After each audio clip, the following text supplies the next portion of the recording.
വയനാട്ടിലേക്ക് എത്താം. അർജുൻ, ഏറ്റവും ഒടുവിലായി ഉയർന്നു കേൾക്കുന്നത് വയനാട്ടിലെ ആശങ്കകളെക്കുറിച്ചുള്ള വാർത്തയാണ്.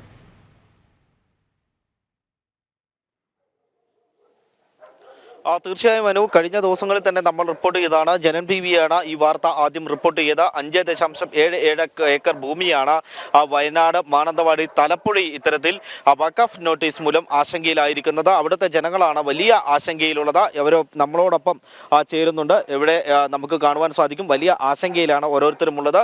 നമുക്ക് ആ പ്രദേശം ഒന്ന് കാണാം.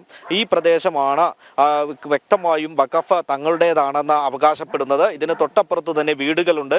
അതായത് ഒരു 2 ഏക്കറിൽ താഴെ മാത്രമാണ് പള്ളിയും അതുപോലെ തന്നെ ഖബർസ്ഥാനും അടങ്ങുന്ന സ്ഥലം ഉള്ളത്, മദ്രസയും അടങ്ങുന്ന സ്ഥലമുള്ളത്. ബാക്കി 3 ഏക്കർ, അതിൽ 3.5 ഏക്കറോളം സാധാരണ ജനങ്ങൾ അധിവസിക്കുന്ന സ്ഥലമാണ്. അതിൽ 5 പേർക്കാണ് ഇപ്പോൾ നോട്ടീസ് വന്നിട്ടുള്ളത്. അതിൽ ഒന്ന് രണ്ട് പേർ നോട്ടീസ് വന്ന 1-2 പേരാണ് നമ്മളോട് ഇപ്പോൾ പ്രതികരിച്ചിട്ടുള്ളത്. ബാക്കിയുള്ളവർ പ്രതികരിക്കാൻ ഇപ്പോഴും തയ്യാറായിട്ടില്ല. ഒരു പേടി ഇപ്പോഴും ഇവരുടെ മനസ്സിലുണ്ട്. അത്തരത്തിലാണെങ്കിൽ ഏത് തരത്തിലായിരിക്കും ഇനി മുന്നോട്ട് പോകേണ്ടത് എന്നുള്ളത് പഞ്ചായത്ത് അധികൃതരോട് അടക്കം ഇവർ ആവശ്യപ്പെട്ടിരുന്നു. പക്ഷേ അവരൊന്നും യാതൊരു വിധത്തിലുള്ള മറുപടിയും ഇവരോട് പറഞ്ഞിട്ടില്ല. നമുക്ക് ഈ പ്രദേശവാസികളോട് തന്നെ ചോദിക്കാം. വലിയ ആശങ്കയിലാണ്. കഴിഞ്ഞ ദിവസം നമ്മൾ ഈ വാർത്തയൊക്കെ ചെയ്തതാണ്. എന്താണ് ഇപ്പൊ വലിയ ആശങ്കയിൽ തന്നെയാണോ? ആരെങ്കിലും നിങ്ങളെ ബന്ധപ്പെടുവാനായിട്ട് ചെയ്തു? ഇതുമായി ഇത്രയും ദിവസമായിട്ട് ആരും ബന്ധപ്പെട്ടിട്ടില്ല. പക്ഷേ എട്ടാം വാർഡിലെ മെമ്പർ ഇന്നലെ ഒരു ചാനലിന് റിപ്പോർട്ട് കൊടുത്തു. 1973-ലോ 77-ലോ ഞങ്ങൾക്ക് കുടിയടപ്പായിട്ട് കിട്ടിയ ഭൂമിയാണ് ഇത് എന്നുള്ള രീതിയിലാണ് മുരുകേശൻ എന്ന് പറഞ്ഞ മെമ്പർ കൊടുത്തേക്കുന്നത്. പക്ഷെ അത് തെറ്റായ ഒരു വിവരമാണ്. ഞങ്ങൾക്ക് പാരമ്പര്യമായി കിട്ടിയ ഭൂമിയാണ്. അത് വാങ്ങിയത് കണ്ടത്തുകുഴി ജോണിനോടും ത്രേസ്യനോടുമാണ്. കാരണം ഞങ്ങൾ പൈസ കെട്ടിയെടുത്ത ഭൂമിയാണ്. ഇനി ഒരു കാരണവശാലും ഇവിടുന്ന് വിട്ടുകൊടുക്കില്ല. മരണം വരെ ഇതിന് പോരാടും എന്നുള്ളത് ഉറപ്പുള്ള കാര്യമാണ്. കാരണം ഞങ്ങൾക്ക് അതല്ലാതെ വേറൊരു മാർഗ്ഗമല്ല. കാരണം ഇങ്ങനെ ഇവർ ഒരു ദിവസം വന്ന് രാവിലെ വന്ന് പിറ്റേ ദിവസം ഞങ്ങൾ ഇവിടുന്ന് ഇറങ്ങി കൊടുക്കണം പറഞ്ഞാൽ ഞങ്ങൾ എങ്ങോട്ടാണ് പോകണ്ടേ? അതും കൂടി തീരുമാനിക്കണം സർക്കാർ. പക്ഷേ ആരും നിങ്ങൾ ബന്ധപ്പെട്ടില്ല? പഞ്ചായത്ത് അധികൃതർ ദിവസമായിട്ടും ബന്ധപ്പെട്ടില്ല. ഇന്നലെ ഞങ്ങൾ അവരെ ടൗണിൽ നിന്ന് കണ്ടു. ഞങ്ങൾ വാർഡ് മെമ്പറും പഞ്ചായത്ത് മെമ്പറും ഒന്നും ബന്ധപ്പെട്ടില്ല. കാരണം അവർ കോൺഗ്രസ്സുകാരാണ്. ഒരു കാരണവശാലും ഇവിടെ വന്ന് നിന്നിട്ട് പോലും മൂപ്പര് നമ്മളോട് സംസാരിച്ചിട്ടില്ല. തീർച്ചയായും അത്തരത്തിൽ പാർട്ടിക്കാരെല്ലാം തെറ്റിദ്ധരിപ്പിക്കുന്ന നിലപാടാണോ എടുക്കുന്നത്? തീർച്ചയായിട്ടും അങ്ങനെയല്ലേ കരുതേണ്ടത്.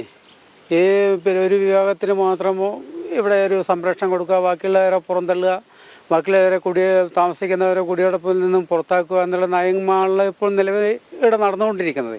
അതിൽ വേറെ സംശയിക്കേണ്ട ഒരു കാര്യമില്ലല്ലോ. ഇപ്പോൾ ഇതിൽ BJPൻ്റെയും ജനം ടിവിൻ്റെയാണ് കൂടുതലായിട്ട് ആൾക്കാർ വന്നിട്ട് നമുക്ക് സപ്പോർട്ട് ചെയ്ത് നമ്മളെ സംരക്ഷിക്കും എന്നുള്ള ഉറപ്പ് നമുക്ക് ഉള്ളത്. അല്ലാണ്ട് ഞാൻ കാലാകാലമായിട്ട് ഞാനിപ്പോൾ CPMൽ പ്രവർത്തിക്കുന്ന പ്രവർത്തകനാണ്.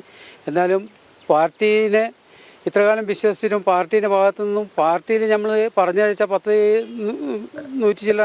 140ഓളം MP അവിടെ നിന്നിട്ട് ഈ നിയമത്തെക്കുറിച്ചിട്ട് പാസ്സാക്കിയല്ലാണ്ട് അതിനെക്കുറിച്ച് പഠിക്കുകയോ അതിനെക്കുറിച്ചിട്ട് മറ്റുള്ളവർക്കൊരു ഉപദ്രവമില്ലാത്ത രീതിയിൽ അതിന് ചർച്ച ചെയ്യുകയോ അല്ലല്ലോ ചെയ്തത്. വന്ന നിയമത്തെ അവർ കൈയടിച്ച് പ്രോത്സാഹിപ്പിക്കുകയും ആ നിയമത്തെ അവർ പുറന്തള്ളുകയല്ലേ ചെയ്തത്. എളുപ്പം തീർച്ചയായും അത്തരത്തിൽ തന്നെ പാർട്ടിക്ക് അതീതമായിട്ടാണ് ആളുകൾ ഇവിടെ വന്നിട്ടുള്ളത്. അത്തരത്തിൽ വലിയ രീതിയിലുള്ള ഒരു ആശങ്ക ഇവർക്കുണ്ട്. പാർട്ടിയല്ല തങ്ങൾക്ക്, തങ്ങളുടെ ഭൂമിയാണ് തങ്ങൾക്ക് വലുത്. ഇത്തരത്തിൽ ഒരു ദിവസം വന്ന് തങ്ങളോട് ഇവിടെ നിന്ന് ഇറങ്ങുവാൻ പറഞ്ഞാൽ ഇപ്പോഴത്തുള്ള നമ്മളോട് ചേച്ചി ഇപ്പോൾ പ്രതികരിച്ച പോലെ വലിയ സങ്കടത്തിലാണ്, കണ്ണുനീരോടെയാണ് അവർ ചോദിക്കുന്നത് തങ്ങൾ എന്ത് ചെയ്യുമെന്ന്. വലിയ രീതിയിലുള്ള പ്രതിഷേധങ്ങളൊക്കെ ഇനി വരും ദിവസങ്ങളിൽ നടത്താൻ സാധ്യതയുണ്ടോ? തീർച്ചയായിട്ടും ഭാരതീയ ജനതാ പാർട്ടിയുടെ പ്രവർത്തകരാണ് ഞങ്ങൾ അവസാന നിമിഷം വരെ ഇവർക്ക് വേണ്ടി പോരാടും. ഇവർക്ക് ലഭിച്ചിട്ടുള്ള നോട്ടീസിനെ സംബന്ധിച്ചിടത്തോളം മുൻപ് ബിസിനസ് ആവശ്യത്തിന് ഈ മേഖലയിൽ വന്നിട്ടുള്ള മംഗലാപുരത്തെ മുച്ചിയിൽ കുടുംബം, ആ മുച്ചിയിൽ കുടുംബത്തിലെ ഇപ്പോഴത്തെ ഒരു തലമൂത്ത കാരണവർക്ക് തോന്നിയിട്ടുള്ള ഒരു വെളിപാടാണ് ഈ ഭൂമിയിലെ 10ഓളം കുടുംബങ്ങളുടെ തലക്കുമീതെ ഡെമോക്രസിൻ്റെ വള എന്ന പോലെ ആയി മാറിയിട്ടുള്ളത്. ഇതിൽ പറയുന്നു, ഹയാത്തുൽ ഇസ്ലാം ജുമാഅത്ത് കമ്മിറ്റിക്ക് വേണ്ടിയിട്ട് അൻവർ EK, കുഞ്ഞായമു, അബ്ദുള്ള അസീസ് ഇവരാണ് പരാതിപ്പെട്ടുള്ളത്. ഇതിൽ പറയുന്നു 5 ഏക്കർ 77 സെൻറ്റ് സ്ഥലത്തിൽ 1 ഏക്കർ 75 സെൻറ്റ് സ്ഥലത്ത് പള്ളിയും മദ്രസയും അനുബന്ധ കെട്ടിടങ്ങളും സ്ഥിതി ചെയ്യുന്നു. ബാക്കി 3 ഏക്കർ എൻക്രോച്ച് ചെയ്യപ്പെട്ടു എന്നാണ് ഈ നോട്ടീസിൽ പറഞ്ഞിട്ടുള്ളത്. ഇത് തീർത്തും സത്യവിരുദ്ധമായിട്ടുള്ള കാര്യങ്ങളാണ്. നിലവിൽ ഇവിടെ ഈ വീട്ടുകാരൊക്കെ തന്നെ അതാത് കാലത്ത് വർഷങ്ങൾക്ക് മുൻപേ, പതിറ്റാണ്ടുകൾക്ക് മുൻപേ ആ കാലത്തെ മാർക്കറ്റ് വില കൊടുത്ത് ഭൂമി നമ്മളെ കൈവശം വെക്കുവാൻ സർക്കാർ അനുശാസിക്കുന്ന എന്തെല്ലാം രേഖകൾ വേണോ അതെല്ലാം തന്നെ നിയമപരമായിട്ടുള്ള എല്ലാ രേഖകളുമുണ്ട്. അതുപോലെ തന്നെ വളരെ ഈ മേഖല എന്ന് പറഞ്ഞിട്ടുണ്ടെങ്കിൽ ഏറ്റവും സാമ്പത്തികമായി പിന്നോക്കാവസ്ഥയിലുള്ളതാണ്.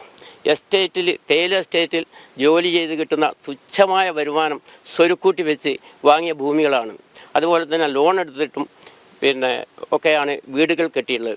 ഈ പെട്ടെന്നൊരു നോട്ടീസ് വന്നിരിക്കുകയാണ്, ഇത് നിങ്ങൾ കയ്യേറിയ വഖഫിൻ്റെ ഭൂമി കയ്യേറിയതാണ്, അത് വിട്ടുകൊടുക്കണം എന്ന് പറഞ്ഞുകൊണ്ട്. ഇതെങ്ങനെ ന്യായീകരിക്കാനാവും? ഇതെന്തൊരു നിയമമാണ്?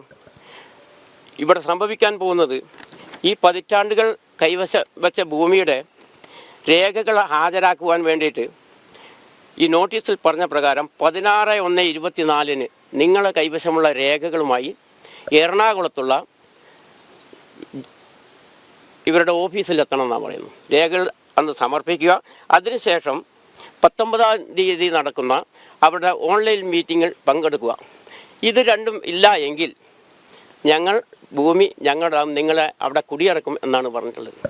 തീർച്ചയായും അത്തരത്തിൽ തന്നെയാണ് പറയുന്നത്. അതായത് ഇപ്പം നമുക്ക് വ്യക്തമാണോ, ഉടമസ്ഥാവകാശം ഇവർക്കില്ല, ഇവർക്ക് ആകെയുള്ളത് നടത്തിപ്പവകാശമാണ് മാത്രമാണ് ഭൂമിയിലുള്ളത്. അത്തരത്തിൽ BJP യുവമോർച്ച പ്രവർത്തകരൊക്കെ വലിയ പ്രതിഷേധത്തിന് ഒരുങ്ങുകയാണ്. യുവമോർച്ച ജില്ലാ പ്രസിഡന്റ് നമ്മളോടൊപ്പം ചേരുന്നുണ്ട്.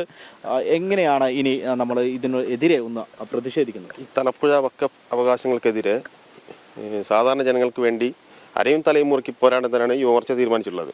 അത് ഏത് അറ്റം വരെ പോകാനാണെങ്കിലും പോകും. ഒരു സാധാരണക്കാരനും ഇവിടുന്ന് കുടിയൊഴിക്കാൻ അനുവദിക്കില്ല യുവമോർച്ച. വരും ദിവസങ്ങളിൽ ഏത് രീതിയിലുള്ള സമരങ്ങളൊക്കെയാണ്? വരും ദിവസങ്ങൾ പ്രതിഷേധങ്ങൾ തുടങ്ങാൻ പോവുകയാണ്. വലിയ രീതിയിലുള്ള ഒരു പ്രതിഷേധങ്ങൾക്ക് തുടക്കം കുറിക്കുമെന്നാണ് BJP യുവമോർച്ച പ്രവർത്തകരടക്കം പറയുന്നത്. ഇവർ നേരത്തെ പറഞ്ഞ പോലെ നമ്മളാണ്, ജനൻ ടിവിയാണ് ഈ വിവരം പുറത്തെത്തിച്ചത്.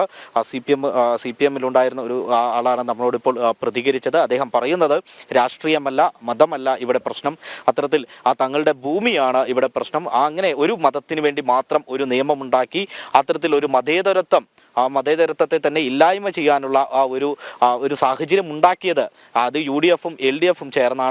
അതുകൊണ്ട് തന്നെ അത് തങ്ങൾക്ക് അംഗീകരിക്കാൻ കഴിയില്ല. നമുക്ക് ഒന്നുകൂടി ഈ പ്രദേശം കാണാം, വീടുള്ള സ്ഥലങ്ങളൊന്ന് കാണാം. തൊട്ടപ്പുറത്ത് നമുക്ക് വീടുകളൊക്കെ കാണുവാൻ സാധിക്കും. ഇപ്പോൾ നമ്മുടെ ക്യാമറ തിരിയുന്ന കാണുന്നുണ്ട്. അതായത് ഇത്തരത്തിൽ ഈ ഒരു പ്രദേശം മുഴുവൻ വഖഫിൻ്റെതാണെന്നാണ് അവരുടെ വാദം. അവർ പറയുന്നത് അനുസരിച്ച് സർവേ നമ്പർ 47 അനുസരിച്ച് ഈ വീടുകളടക്കം ഈ ഒരു പ്രദേശത്ത് ഉൾപ്പെടുന്നതാണ്. ഈ വീടുകളൊക്കെ കാണുമ്പോഴാണ് നമുക്ക് ഇതിൻ്റെ ഭീകരത മനസ്സിലാകുന്നത്. അതായത് ചെറുപ്പകാലം മുതൽ ഇവിടെ ജനിച്ചു വളർന്നവരാണ്, തങ്ങൾ ഓടിക്കളിച്ച സ്ഥലമാണ്, തങ്ങളുടെ മിറ്റമാണ്, തങ്ങൾ കയറിയ മരങ്ങൾ അതെല്ലാം ഇവിടെയുണ്ട്. ഈ ഭൂമിയെല്ലാം വിട്ടെറിഞ്ഞുകൊണ്ട് തങ്ങൾ എങ്ങോട്ട് പോകണം എന്നുള്ളതാണ് ആളുകൾ ചോദിക്കുന്നത്. കാരണം തങ്ങളുടെ സ്വന്തമായ ഒരു ഭൂമി നാളെ ഇപ്പോൾ മറ്റുള്ളവരുടെ അടുത്തേക്കും ഇതെത്തിയേക്കാം. ഒരു ദിവസം നമ്മുടെ വീടുകളിലെത്തി ഒരു നോട്ടീസ് കാണിച്ചുകൊണ്ട് ഇത് ഞങ്ങളുടെ ഭൂമിയാണ്, നിങ്ങൾ ഇറങ്ങിത്തരണം എന്ന് പറഞ്ഞാൽ എവിടെ പോകുമെന്നാണ് ഇവർ ചോദിക്കുന്നത്.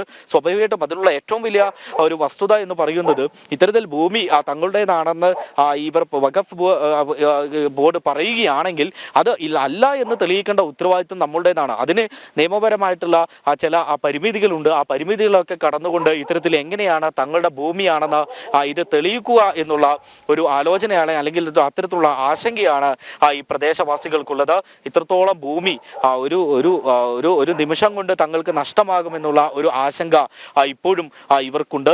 വയനാട്ടിൽ വിവിധ പ്രദേശങ്ങളിൽ ഇത്തരത്തിൽ വഖഫിന്റെ നോട്ടീസ് വരാൻ സാധ്യതയുണ്ട് എന്നുള്ളതാണ് നമുക്ക് മനസ്സിലാക്കുന്നത്. അതായത് മാനന്തവാടിയിലെ ചില പ്രദേശങ്ങൾ, പനമരത്തെ ചില പ്രദേശങ്ങൾ, അവിടെയൊക്കെ നോട്ടീസ് എത്താൻ സാധ്യതയുണ്ട് എന്നുള്ള ഒരു വിവരമാണ് നമുക്ക് ലഭിക്കുന്നത്. വരും ദിവസങ്ങളിൽ നമുക്ക് അതും റിപ്പോർട്ട് ചെയ്യാൻ കഴിയുമെന്നാണ് നമുക്ക് മനസ്സിലാക്കാൻ കഴിയുന്നത്. ഇതിനെ തന്നെയും കഴിഞ്ഞ ദിവസങ്ങളിൽ തന്നെ ഹിന്ദു ഐക്യവേദി അടക്കമുള്ള പ്രവർത്തകർ നമ്മളോട് ബന്ധപ്പെട്ടിരുന്നു.